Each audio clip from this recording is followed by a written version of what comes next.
Halo teman-teman, ketemu lagi dengan Andi di channel King Kos si Raja Kos. Video hari ini saya mau bahas tentang yang pernah saya janjikan di video saya sebelumnya ya, bahwa saat ini setelah pandemi COVID dinyatakan berakhir, itu ternyata kok makin banyak orang yang makin terpuruk gitu. Itu permasalahannya apa? Dan ini juga berkaca dari pengalaman saya pribadi. Jadi saya nggak ngelihat pengalaman orang, saya nggak searching di Google ya. Ini menurut opini saya pribadi ya. Jadi jangan sampai ada yang ngomong, wah lu referensinya dari mana? Ditanyain gitu, referensi lu valid apa enggak gitu. Jangan tanya itu please ya. Ini gue di sini cerita pengalaman pribadi. Jadi justru video saya ini untuk referensi bagi orang-orang yang nonton. Tinggal referensinya itu mau dipakai atau enggak, dipercaya apa enggak, yaitu kembali ke penontonnya. Jadi jangan dipercaya juga 100% karena referensi itu harus cari sebanyak-banyaknya ya. Nanti kan referensi itu bisa benar, bisa salah, bisa juga dia cocok untuk orang ini tapi tidak berlaku untuk orang yang lain gitu. Jadi di sini saya bukan bikin skripsi, bukan bikin tesis, bukan bikin penelitian ilmiah gitu ya. Makanya saya nggak pakai referensi dari manapun. Ini referensi yang saya bikin dari pengalaman saya sendiri. Oke ya, teman-teman, kenapa kok setelah pandemi COVID selesai, terus katanya udah mulai perekonomian sudah mulai bagus lagi, kenapa kok makin banyak orang yang makin susah gitu? Nah, ini penjelasannya menurut pengalaman saya, silahkan simak videonya sampai selesai.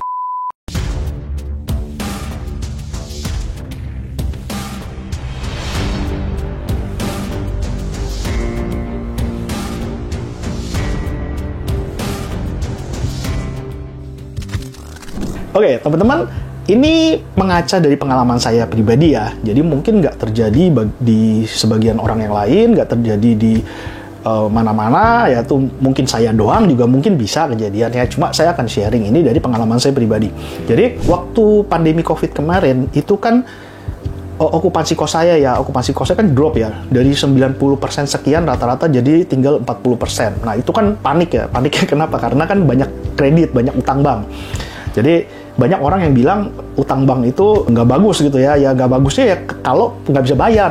Selama masih bisa bayar sih menurut saya sih nggak apa-apa ya utang bank itu ya. Cuma kalau karena kejadian kemarin force major pandemi COVID itu ya mau nggak mau akhirnya saya harus menghadapi kenyataan pahit itu bahwa waduh ini gue kalau nggak restrukturisasi gue nggak bisa bayar utang, jadi mungkin aset saya bisa disita atau dilelang segala macam. Nah akhirnya waktu itu mau nggak mau keputusan pahit ya, waktu itu semua kredit saya itu saya restruktur gitu. Ternyata restrukturisasi itu kan dalam tanda kutip itu sebenarnya kalau penyakit itu sebenarnya dia tidak mengobati sampai akar, dia hanya kayak semacam painkiller gitu ya. Jadi dia hanya obat untuk mengurangi rasa sakit gitu. Jadi kalau kita ikut restrukturisasi itu sebenarnya rugi ya teman-teman ya. Kenapa rugi? Karena kita namanya restrukturisasi itu bukan berarti pokok hutang kita dikurangin, bunga kita dihapus segala macam, enggak ya. Jadi sebenarnya itu hanya memperpanjang nafas. Jadi kalau orang sakit parah itu dia hanya memperpanjang hidup gitu. Bunga segala macam, pokok segala macam itu tetap ada, tetap kita harus bayar. Cuma bayarnya nanti di belakang, entah itu di belakangnya diperpanjang tenornya atau di belakangnya itu misalnya nanti dicicil. Jadi setelah masa restrukturisasi berakhir, itu bunga-bunga yang di sebelumnya itu di hold, itu kita tetap harus bayar di belakang. Nah, inilah yang menyebabkan kenapa setelah pandemi COVID selesai, bank bilang, oh udah selesai nih, pemerintah bilang sudah aman gitu ya. Jadi nggak ada restrukturisasi lagi. Nah, kalau yang restrukturisasinya bunga yang bunga deferred ya namanya, bunga deferrednya itu harus langsung dibayar setelah restrukturnya berakhir, itu yang menyebabkan kita semua, bukan kita semua, gue doang kali ya, yang menyebabkan kita akan kesulitan gitu ya.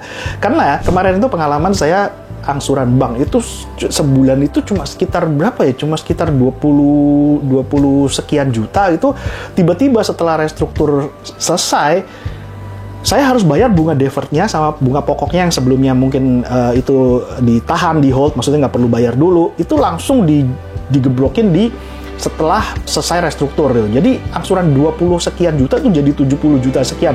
Naiknya tuh 3 kali lipat ya teman-teman ya. Jadi bisa dibilang oke, perekonomian udah mulai bangkit, tapi mungkin belum pulih seperti sebelum pandemi. Jadi contoh misalnya yang dulu okupansinya 90%, sekarang mungkin udah naik dari 40%, udah naik 70%, udah naik 75%, tapi kan belum sampai 90%. Udah gitu harganya juga kalau di tempat saya kan dulu harga pandemi kan saya diskon habis gila-gilaan kan. Itu juga pelan-pelan saya naikin. Jadi price list sekarang itu pun juga masih rendah dibandingin harga sebelum pandemi. Nah, itu mungkin akan terjadi juga buat sebagian orang di luar sana yang oke, pandemi selesai, tapi bisnis belum sepenuhnya pulih, belum sepenuhnya bangkit, belum sepenuhnya kembali kepada saat dimana zaman keemasan sebelum pandemi, mungkin seperti itu.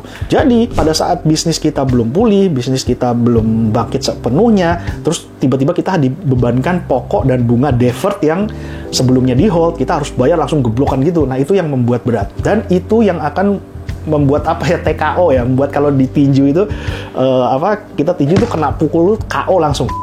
Nah, kita belum pulih 100% tapi angsurannya naik 3 kali lipat. Waduh, itu gimana gitu. Nah, inilah yang saya alami dan juga mungkin teman-teman atau orang di luar sana juga banyak mengalami. Akhirnya yang kemarin kita happy-happy ya, angsurannya bayarnya sedikit atau payment holiday bahkan nggak usah bayar sama sekali. Ternyata setelah restruk selesai, waduh, langsung kena bom gitu, segitu banyak angsuran yang harus dibayar.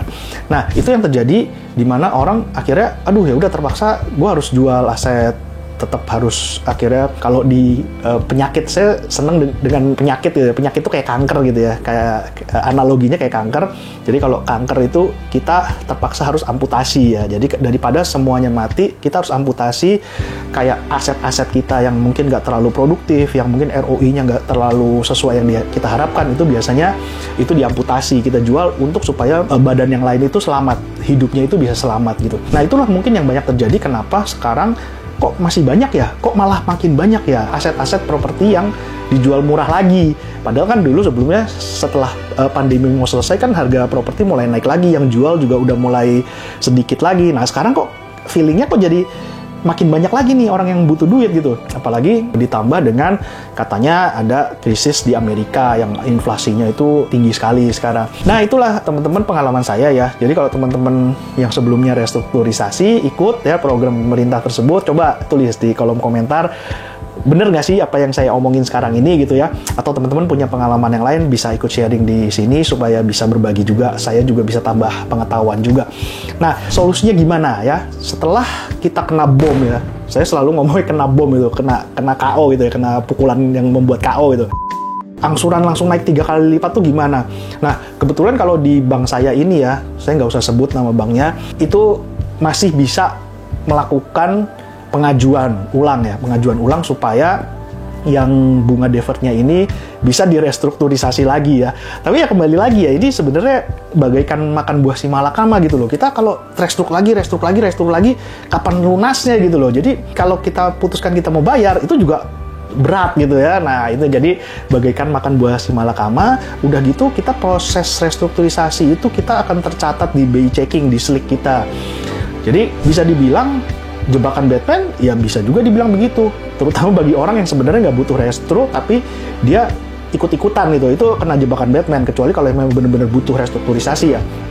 Nah, kalau yang statusnya restru, itu sekarang akan tercatat di SLIK. Jadi kalau kita mau take over, kita mau ngajukan KPR baru, kredit baru, segala macam, itu akan susah. Jadi bank itu akan melihat, oh ini masih statusnya masuk status restru gitu, di BI checking gitu. Akhirnya nggak bisa bergerak.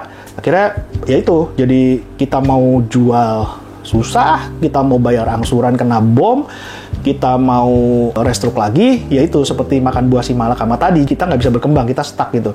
Nah, mau nggak mau, tapi kita harus ngambil keputusan yang terbaik di antara yang terburuk. Kalau saya kemarin daripada kena bom itu, saya negosiasi dengan bank saya bilang, ya udahlah ini kita perpanjang lagi masa pembayaran bunga deferrednya sama pokoknya itu, kita perpanjang lagi supaya nggak terlalu besar angsurannya.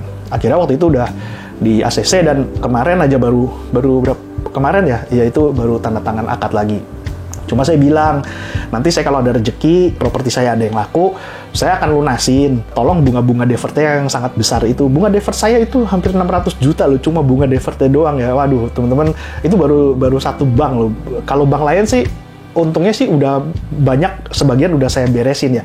Yang lainnya juga menurut saya program restrukturisasinya cukup ringan. Nah, cuma yang bank ini yang cukup memberatkan, akhirnya saya restruk lagi. Saya bilang nanti bunga defertnya kalau saya lunasin tolong minta diskon gitu. Oke teman-teman, subscribe dulu. Nanti saya akan terus bagikan pengalaman saya. Ingat ya, ini pengalaman saya, bisa bener bisa enggak ya, bisa berlaku buat saya atau berlaku buat orang lain atau tidak berlaku buat orang lain juga ya. Teman-teman silakan kebijaksanaannya sendiri dalam menonton. Nah teman-teman subscribe dulu, terus nanti tungguin video saya berikutnya. Saya akan terus bagikan pengalaman saya tentang kos-kosan, tentang pembiayaan kos, kredit segala macam. Dan sampai ketemu di video yang akan datang. Dadah.